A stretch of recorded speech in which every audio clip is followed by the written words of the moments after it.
ये आकाशवाणी शिमला है। अब आप जवाहर कॉल से प्रादेशिक समाचार सुनिए। प्रधानमंत्री नरेंद्र मोदी ने कहा है कि कृषि के क्षेत्र में हाल के सुधारों से सरकार ने किसानों को बेहतर विकल्प उपलब्ध कराए हैं। नई दिल्ली में आज वीडियो कॉन्फ्रेंस के माध्यम से देश भर के किसानों को संबोधित करते हुए उन्होंने कहा कि कुछ लोग अफवाहें व भ्रामक बातें फैला रहे हैं कि अगर किसानों ने अनुबंध पर खेती की तो उनकी जमीन छीन ली जाएगी।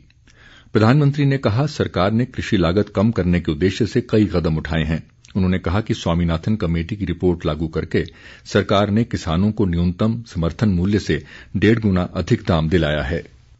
राष्ट्र ने आज पूर्व प्रधानमंत्री अटल बिहारी वाजपेयी की 96वीं जयंती पर उन्हें श्रद्धांजलि अर्पित की। ये दिन सुशासन दिवस के रूप में मनाया जाता है। राष्ट्रपति रामनाथ कोविंद और प्रधानमंत्री नरेंद्र मोदी ने सदैव अटल समाधि स्थल पर पूर्व प्रधानमंत्री अटल बिहारी वाजपेयी को पुष्पांजलि अर्पित की। प्रधानमंत्री नरेंद्र मोदी ने आज संसद के केंद्रीय कक्ष में पूर्व प्रधानमंत्री भारत रत्न अटल बिहारी वाजपेयी की जयंती पर श्रद्धासुमन अर्पित किए। मुख्यमंत्री जयराम ठाकुर ने शिमला के ऐतिहासिक रिज मैदान पर स्थापित पूर्व प्रधानमंत्री स्वर्गीय अटल बिहारी वाजपेयी की प्रतिमा का अनावरण किया।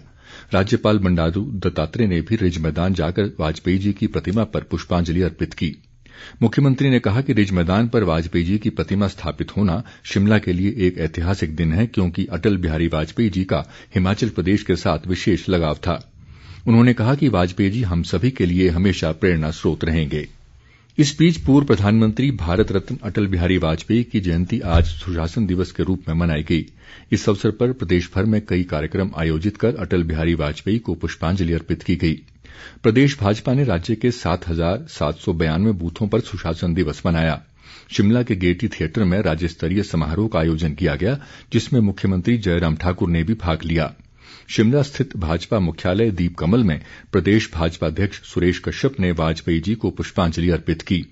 उन्होंने कहा कि अटल बिहारी वाजपेयी एक महान व दूरदर्शी राजनीतिज्ञ और कवि थे, जिन्होंने दुनिया भर में भारत को एक नई पहचान दिलाई। सुरेश कश्यप ने कहा कि वाजपेयी जी हिमाचल को अपना दूसरा घर मानते थे और प्रदेश के विकास के लिए उन्होंने अथक प्रयास किए। आज शिक्षाविद और स्वतंत्रता सेनानी पंडित मदन मोहन मालवीय जी की जयंती भी है।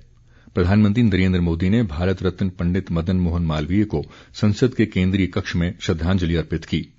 मालवीय जी ने 1916 में वाराणसी में काशी हिंदू विश्वविद्यालय की स्थापना की थी। उन्हें 24 दिसंबर 2014 को मरणोपरांत भारत रत्न से सम्मानित किया गया।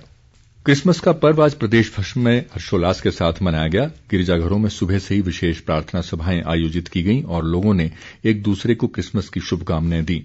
ये दिन प्रभु ईसा मसीह के जन्मदिवस के रूप में मनाया जाता है।